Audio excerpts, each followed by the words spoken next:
오늘의 주요 뉴스입니다. 금투세 도입이 7개월도 남지 않았지만 시행 여부는 여전히 안개 속입니다.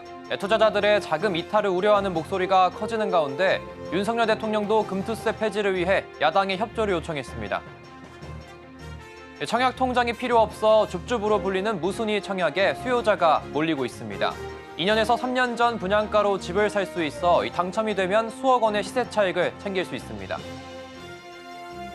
실손 의료보험이 지난해 2조 원 가까이 적자를 기록한 가운데 고가의 줄기세포 주사 등 비급여 보험금이 증가하고 있습니다. 금융당국이 실손보험금 누수로 인한 보험료 인상을 막기 위해 제도 개선에 나서기로 했습니다. 항공업계가 잇따라 1분기 실적을 내놓고 있습니다. 엔저와 엔데믹으로 인한 해외여행객 수요가 급증해 최대 실적을 기록하며 비상하는 모습입니다.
여러분 안녕하십니까? 센 경제라이브 시작합니다.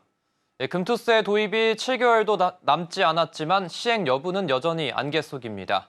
이 가운데 윤석열 대통령이 금투세 폐지를 위해 야당의 협조를 요청했는데요. 금투세 폐지에 제시동이 걸리는 모습입니다. 김혜영 기자입니다. 윤 대통령이 금투세 폐지 강행 의지를 재차 강조했습니다. 취임 2주년 기자회견에서 금투세 폐지를 위한 국회 협조를 요청한 겁니다. 윤 대통령은 금투세가 시행되면 우리 증시에서 엄청난 자금이 이탈할 것이라며 1,400만 명의 개인 투자자들에게는 막대한 타격이 예상된다고 우려했습니다. 금투세는 주식과 채권 등 금융상품 수익이 5천만 원을 넘을 경우 20%, 3억 원을 초과할 경우 25%로 세금을 부과하는 제도입니다. 여소야대 지형 속 야당은 부자 감세라며 선을 긋고 있습니다. 내년 1월부터 금투세를 시행해야 한다는 입장을 고수하고 있는 상황입니다. 이에 금투세 폐지를 골자로 한 소득세법 개정안은 국회 계류 중입니다. 업계에선 22대 국회가 이달 말 출범 후 원구성 등 일정을 고려하면 하반기에나 논의가 가능할 것으로 보고 있습니다. 이 가운데 과세체계 변경이 개인의 투자 의지를 꺾고 자금 이탈을 부추길 수 있다는 우려가 나옵니다. 박혜진 대신증권연구원은 금투세 도입은 배당을 받거나 중수익을 추구하려는 투자자들도 있는데 배당 등에 대해서도 일괄적으로 세금을 매기면 투자에 대한 의지를 꺾어놓는 장애물로 작용할 수 있다고 분석했습니다. 금투세 폐지를 담은 국민청원이 일주일 만에 5만 명의 동의를 얻는 등 개인 투자자를 중심으로 한 반대 여론이 상당합니다.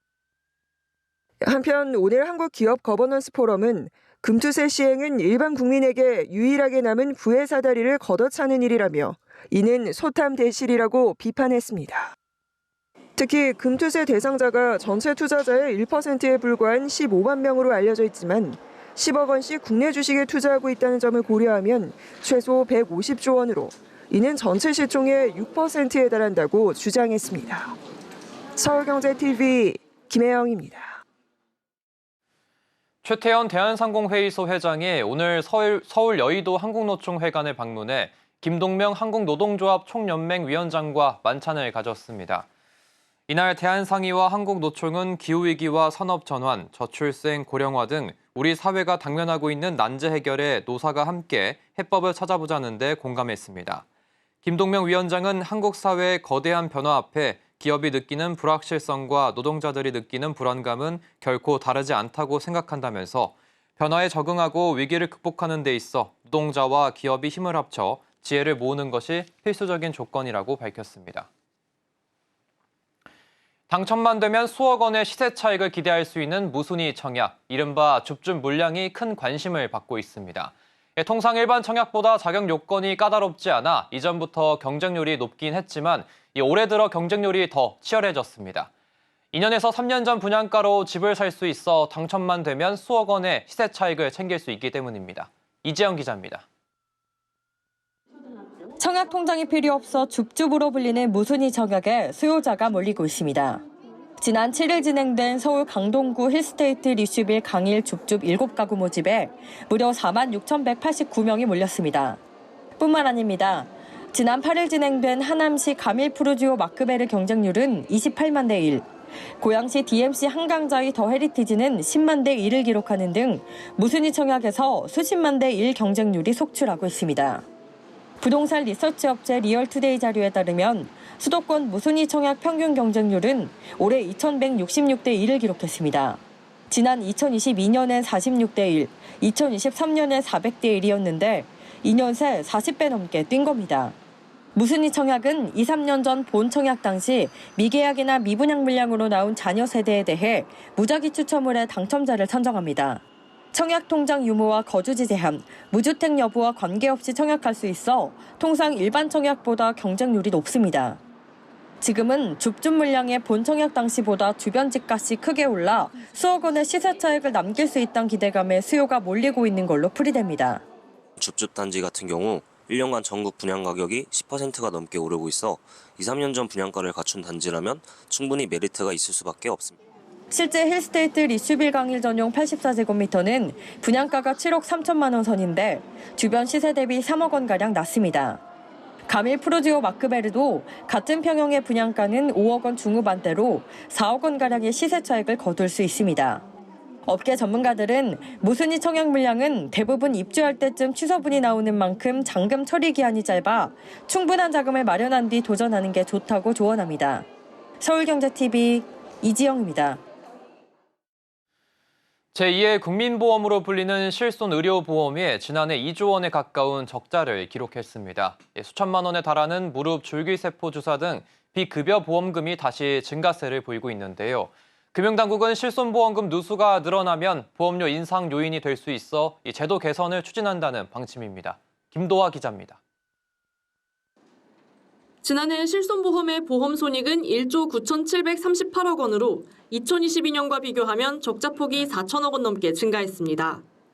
2021년 2조 8천억 원대에서 2022년 1조 5천억 원 안팎으로 감소했지만 지난해 다시 2조 원에 육박한 겁니다. 생명보험사는 91억 원의 이익을 봤지만 손해보험사는 2조 원에 달하는 손실을 냈습니다. 실손보험의 적자폭이 커진 이유는 손해율이 오르고 비급여 보험금이 증가세로 전환됐기 때문입니다. 지난해 실손보험의 경과손해율은 103.4%로 전년 대비 2.1%포인트 상승했습니다. 생명보험사 손해율은 1.7%포인트 증가한 86.4%, 손해보험사는 2.3%포인트 늘어난 107.1%로 나타났습니다. 지난해 지급된 비급여 보험금은 8조 원가량으로 전년 대비 2%포인트 증가했습니다. 입원 치료가 불필요한 경우 통원보험금을 지급하라는 2022년 백내장 대법원 판결이 나온 이후 주춤했던 비급여 지급보험금이 다시 증가세로 전환됐습니다. 지난해 가장 많이 지급된 비급여 실손보험금은 비급여 주사료였습니다. 이어 도수치료 등 근골격계 질환치료, 질병치료 목적의 교정치료 순으로 집계됐습니다. 수천만 원에 달하는 무릎 줄기세포 주사 등 새로운 비급여 항목이 계속 출현하면서 전체 실손보험금에서 비급여가 차지하는 비중이 여전히 큰 상황. 금감원은 실손보험이 국민의 사적 안전망 역할을 지속할 수 있도록 보험금 누수 방지를 위한 감독을 강화하고 제도 개선을 추진하겠다고 밝혔습니다. 서울경제TV 김도아입니다. N자 현상과 엔데믹으로 항공 여객 수요가 크게 늘어나며 항공업계가 호황기를 맞는 분위기입니다. 올해 1분기 최대 실적을 거두고 있고 5년간 닫았던 채용문도 다시 열며 비상을 준비하고 있습니다. 김효진 기자입니다. 국내 주요 항공사들이 1분기 분기 최대 실적을 거두고 있습니다. 대한항공은 1분기 매출 3조 8,225억 원, 영업이익 4,361억 원을 거뒀습니다. 지난해 1분기와 비교해 각각 20%, 5% 증가했습니다. 아시아나항공도 오는 16일 실적 발표를 앞두고 있는 가운데 호실적이 기대되고 있습니다. 아시아나항공은 5년 만에 승무원을 제외한 신입사원 채용문을 열기도 했습니다. 항공업계의 실적 개선은 해외 여행객 증가로 여객 수송량이 빠르게 회복됐고 화물 수요도 견조세를 보인 게 주된 요인으로 꼽힙니다.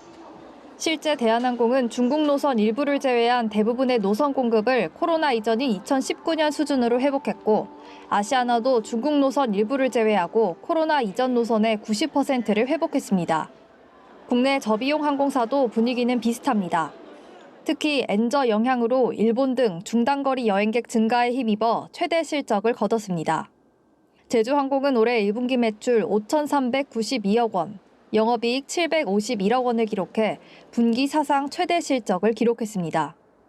견고한 중단거리 여행 수요에 맞춰 선제적이고 탄력적인 노선 운영을 통해 비교적 회복이 더딘 중국 본토 노선의 영향을 최소화할 수 있었습니다.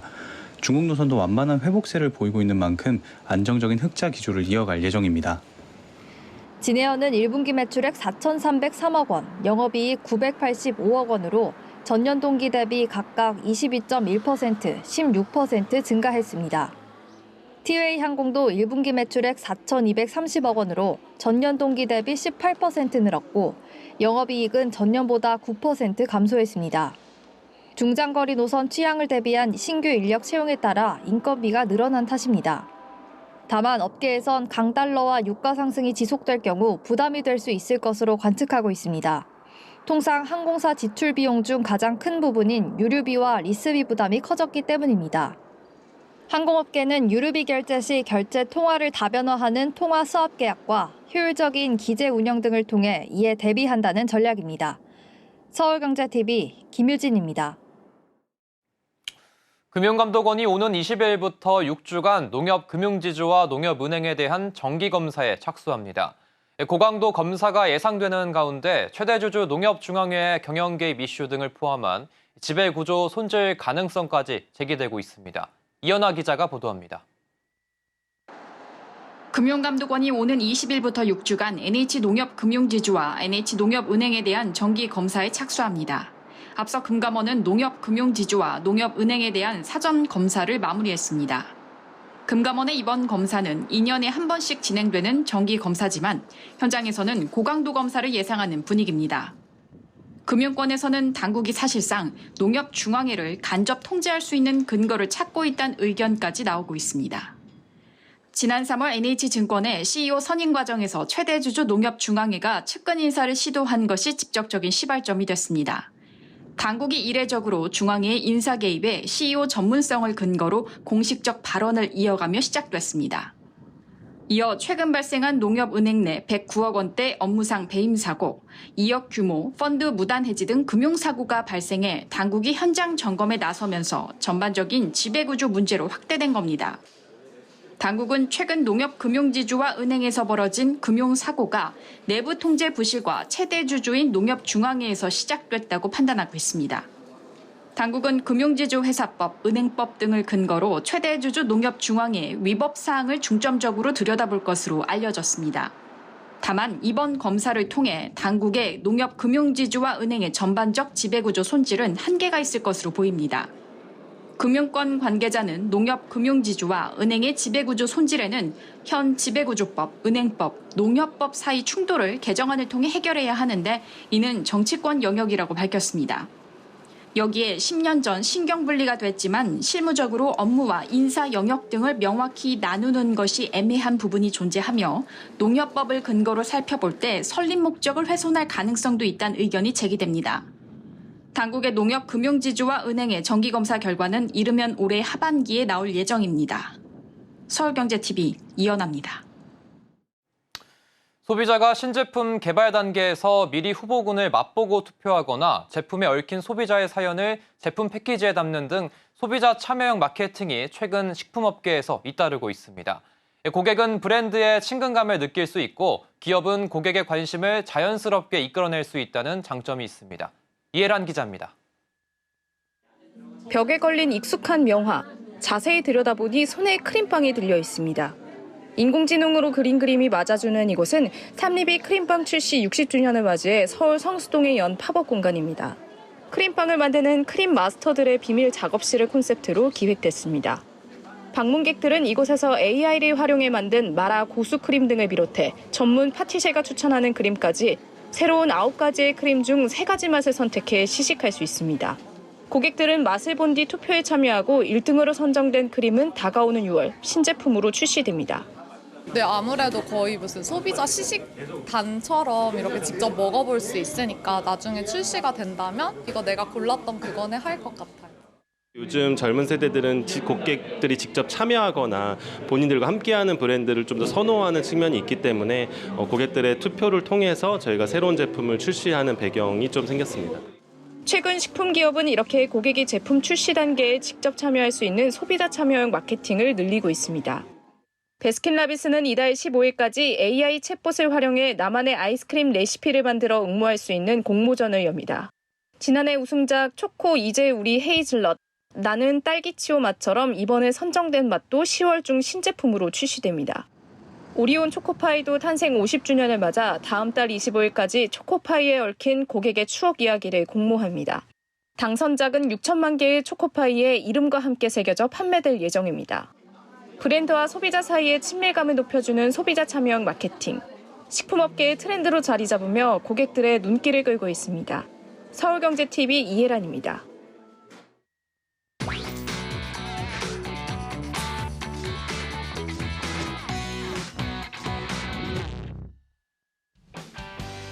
안녕하세요. 위클리비즈 김서연입니다. 에버랜드 먹거리. 알록달록하고 아기자기한 모양새와는 다르게 가격이 참 사악합니다. 최근 산리오는 아이들의 최애 캐릭터로 자리 잡았는데요.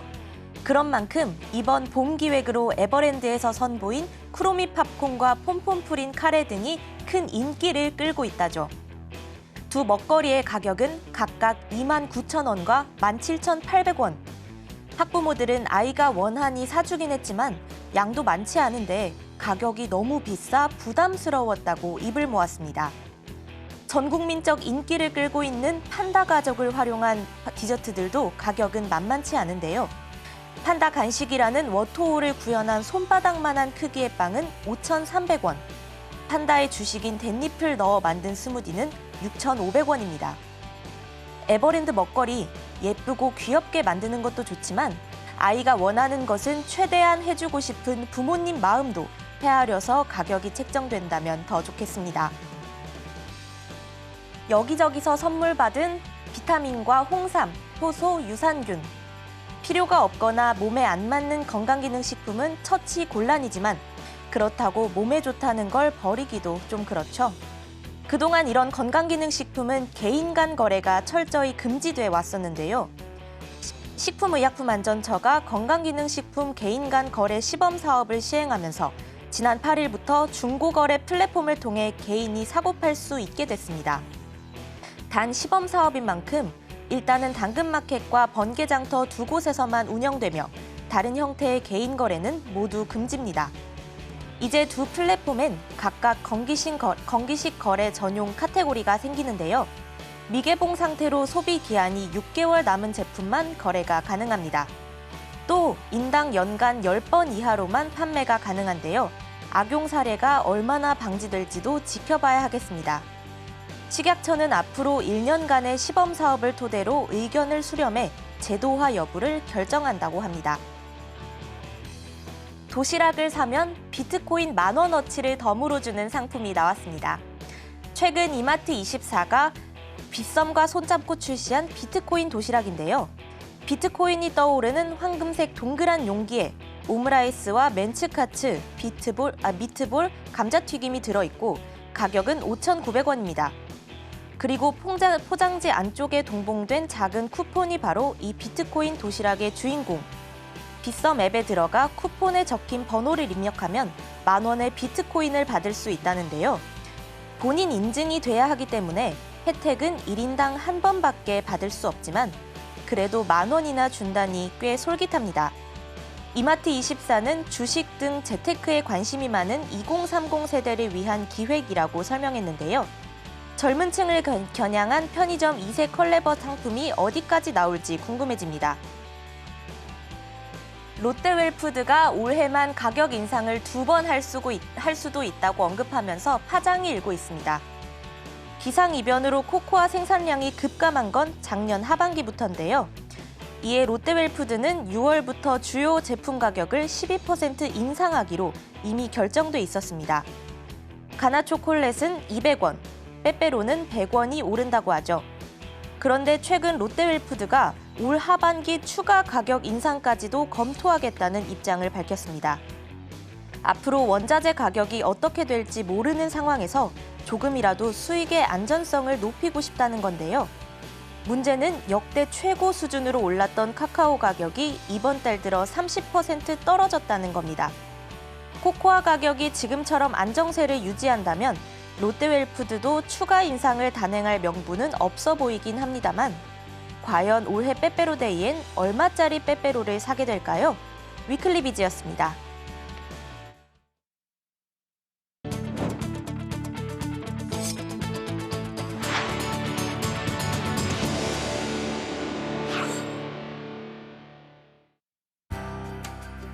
네이버가 소프트뱅크와 라인야후 지분 매각 협상을 벌이고 있다는 사실을 공식화했습니다. 네이버는 오늘 공식 입장문을 내고 지분 매각을 포함해 모든 가능성을 열고 소프트뱅크와 성실히 협의해 나가고 있다고 밝혔습니다. DLENC가 2021년 기업 분할 이후 처음 대표 교체를 단행했습니다. DLENC는 오늘 서영재 신임 대표를 선임하며 탄소 포집, 저장, 활용과 소형 모듈 원전 등 신사업을 발굴해 차세대 성장 동력으로 육성하겠다는 의지라고 설명했습니다. 국세청이 빗썸의 가상자산 지급 이벤트 참여자들을 대상으로 종합소득세 과세 처분을 한 것과 관련해 빗썸이 고객들에게 부과된 400억 원가량의 세금을 전액 지원하기로 했습니다. 과세에 따른 세무상담 서비스와 불복 절차 지원 대행도 무료로 제공한다는 방침입니다. 새마을금고 중앙회가 700억 원대 불법 대출을 일으킨 새마을금고의 파산 논란에 대해 파산이 아닌 인근금고에 흡수합병됐다고 해명했습니다.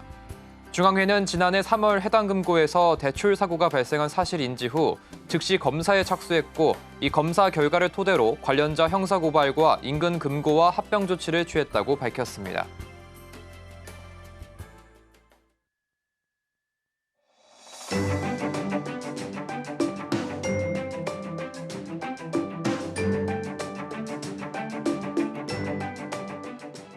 안녕하세요. K웨더 라이프스타일 예보 박성훈입니다. 오늘도 전국 하늘에 구름 한 점 없이 맑았는데요. 내일 낮부터 전국이 흐리겠습니다. 내일 늦은 오후 수도권에서부터 비가 시작돼 동남쪽으로 점차 세력을 확대하겠는데요. 저녁에서 밤 사이에는 전국 대부분 지역에 비가 내리겠습니다. 이 비는 모레 자정 무렵 수도권에서부터 점차 그치겠고 모레 낮에는 대부분 그치겠습니다. 예상 강수량은 수도권과 강원 5에서 20, 충청과 전북, 경북에는 20에서 40mm가 되겠습니다. 남부지방에는 많은 비가 내리겠는데요. 전남과 경남, 제주에는 30에서 80, 제주 산간에는 120mm 이상 매우 많은 비가 내리겠습니다. 서해와 동해를 중심으로 강풍과 풍랑 예비특보가 발표됐습니다.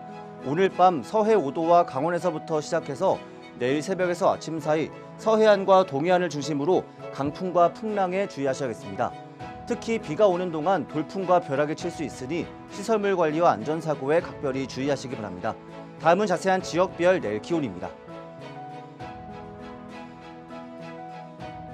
중부지방 수도권은 14도 내외, 대전 12도, 춘천 11도로 아침을 시작하겠습니다. 낮 기온은 서울과 수원 23도, 청주 26도, 세종은 25도가 예상됩니다. 동해안 지방 울진 14도, 속초와 강릉은 16도로 아침을 맞이하겠고 낮에는 26도 안팎을 보이겠습니다. 남부지방의 아침 기온은 광주와 대구 15도, 제주는 17도입니다. 낮 최고 기온은 전주 26도, 부산 22도를 보이겠습니다. 전해상 흐려져 비가 내리겠고 물결은 서해와 동해에서 거세게 일겠습니다. 항해나 조업하는 선박은 유의하시기 바랍니다. 일요일 낮에는 비가 대부분 그치겠습니다. 이후 다음 주 수요일 강원 영동에 다시 한번 비 소식이 들어있습니다. 날씨였습니다. 이상으로 센 경제 라이브 마칩니다. 함께해 주신 여러분 고맙습니다.